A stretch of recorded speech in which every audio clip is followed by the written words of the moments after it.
And the best way to get somebody out of jail is actually to issue a writ of habeas corpus. Habeas corpus simply means bring the body to the law. Now, in order to do that properly, you really must bring the body to the law. You must bring him to a court, to a lawful court, where you're going to have a trial by jury. And since the person in jail has given up his sovereignty because he's arrested, you really need to have law enforcement carry the order to the jailer because the jailer is armed. And so, through the American Rangers program that is going to be operating, mostly recruiting the military and the militia people or that have militia training, we're going to be asking them to carry the orders out, 2 or 3 or whatever it takes, to carry these writs of habeas corpus to the jailer and to demand the prisoner be released and be brought to the law, to the jury trial. And so that, outside of that, that's what we're going to be doing. So we're not prepared to do that yet. We would love to do that for people that are in prison. But we really need to have the Rangers established in your state. And please, everybody get back to Drew Rayner, and he will tell you exactly what to do. And I understand they're also making an American Ranger card. It's going to be on the website, if it's not already, to identify you. And, of course, the suit that you wear, or the coat, would also have that signa on, Ranger, to identify you as a lawful carrier of arms, that you are armed. So that's something that I look forward to working and having established in each of the states, because we're going to be needing that to carry out the orders.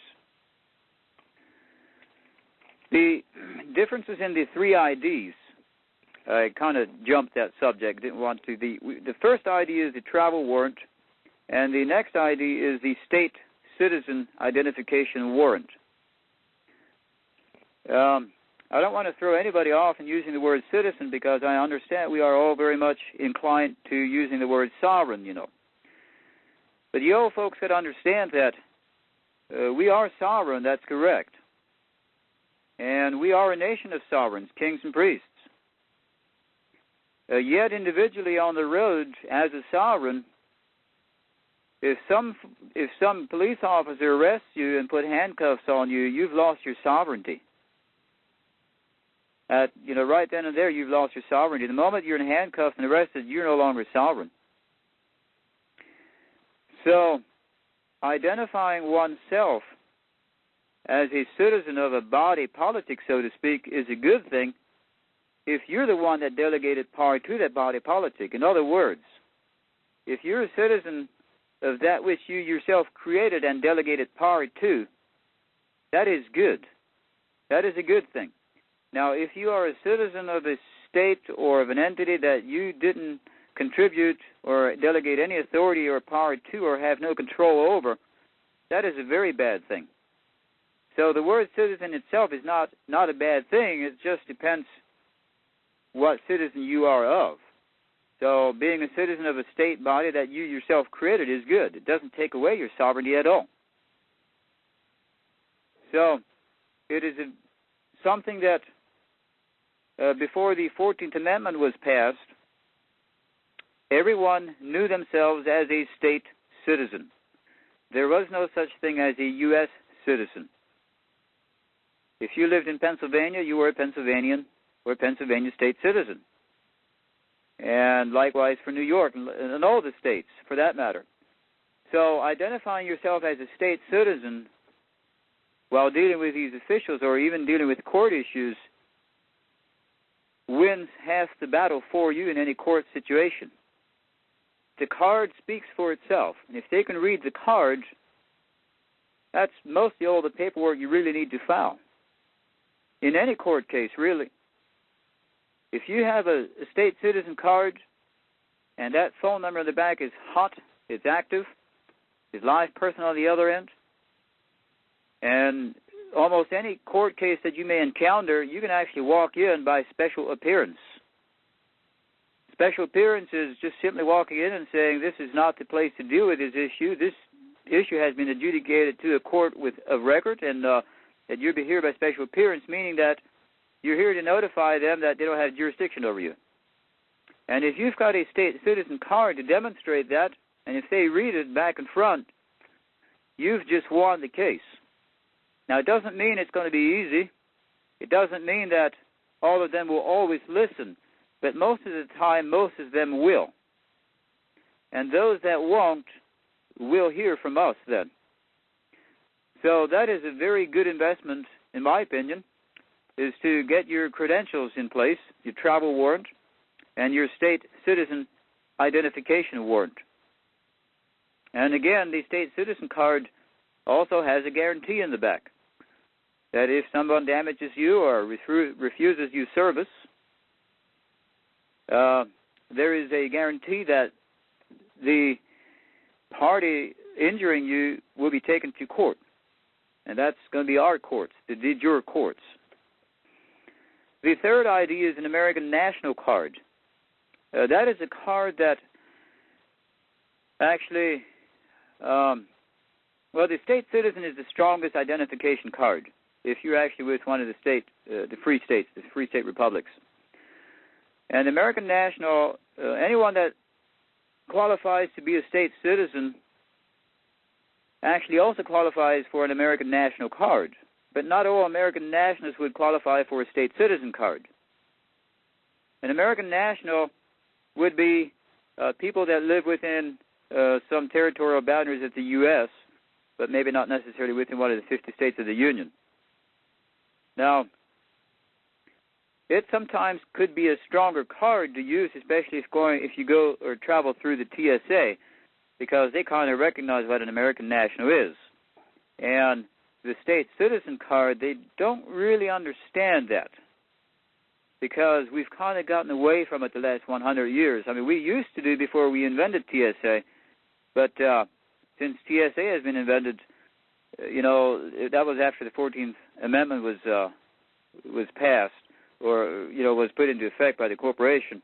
So people don't really know what a state citizen is. So expect, whenever you use your state citizen ID, that you're going to have to do a 10-minute educational spiel, which is not a bad thing at all.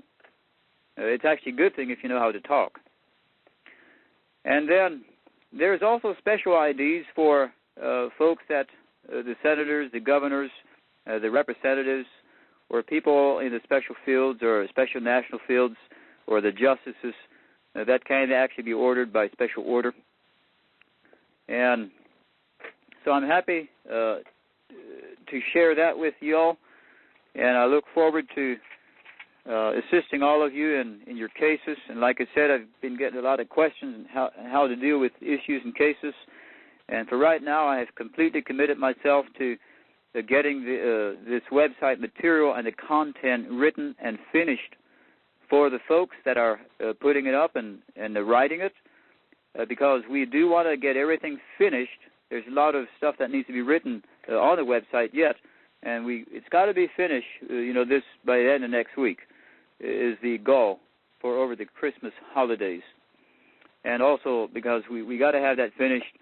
And we're also working on training material, video training material on the different paperwork that we have, so we get a uniform and a consistent message out to the public, so that we can all focus on, rather than saying he said, she said, or they did this or said that, or somebody within the group is starting to spread a misinformed concept of what the Republic is.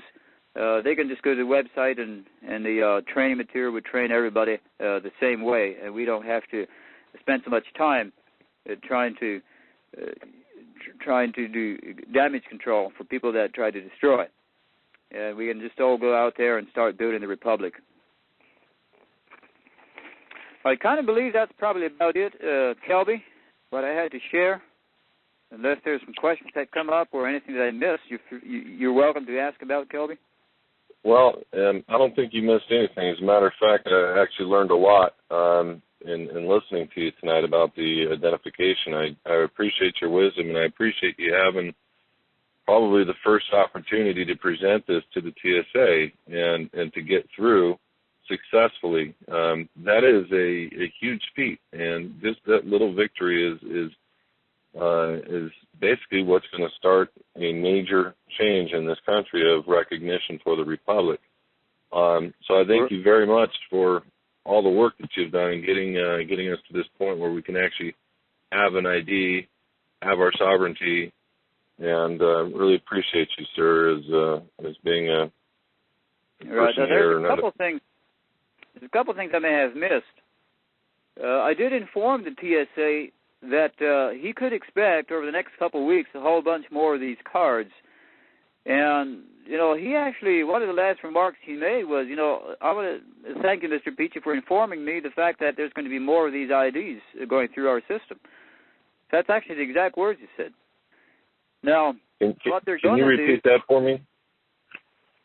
This is the exact words he said to me. He said, I want to thank you, Mr. Peachy, for informing us about the fact that there will be more of these IDs coming through our system.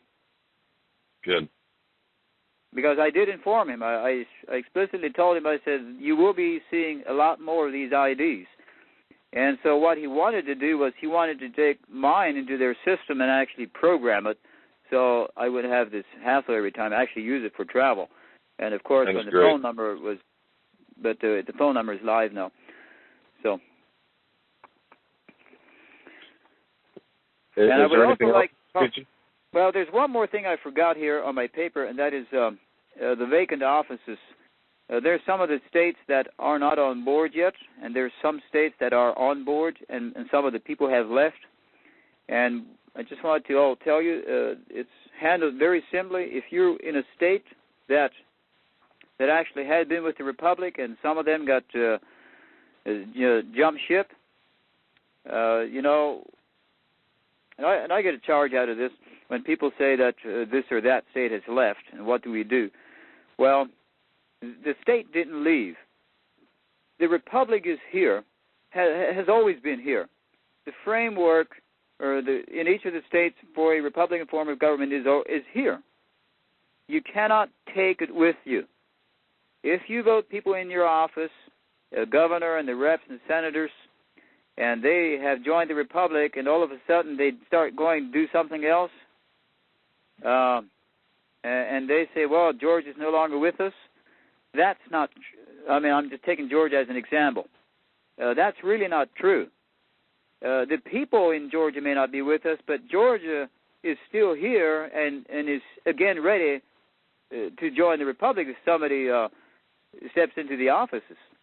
Because all Georgia or the states like that they're just vacant. They can't go away. The Republic form of government is always here, can always be here. It's just vacant or filled. So, and if in the case of being vacant, all you do is you need to go back and do a General Assembly and vote in people, and it's again with the Republic. So that's about it, Kelby. You can go ahead. Well, Mr. Peachy, thank you very much. I always enjoy listening to how thorough you are and what you have to tell us. I'm also very proud to, again, in case you weren't able to hear me before, I want to say I'm proud to know you and work with you in this Republic. So I appreciate you coming on and doing this. Ladies and gentlemen, one quick announcement before we revert back to Arizona Justice William Faust. California has decided to come together just in a similar fashion as we did in Utah. If we could do it in Utah, we could do it anywhere. What California has done is put together a meeting for this Saturday. And this Saturday is going to be, we're going to be able to hold a few hundred people.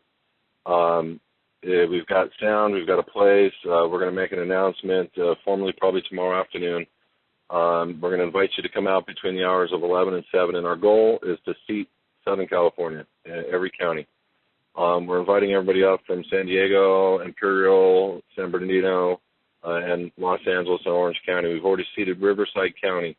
Again, our goal is to seat all the counties in one shot and get them segregated and put together and go through the paperwork and get them on. And so if we can get Southern California done, we can get Northern California done. So if you're interested in coming to that Southern California event, please send an email to California Leadership at republicoftheunitedstates.org.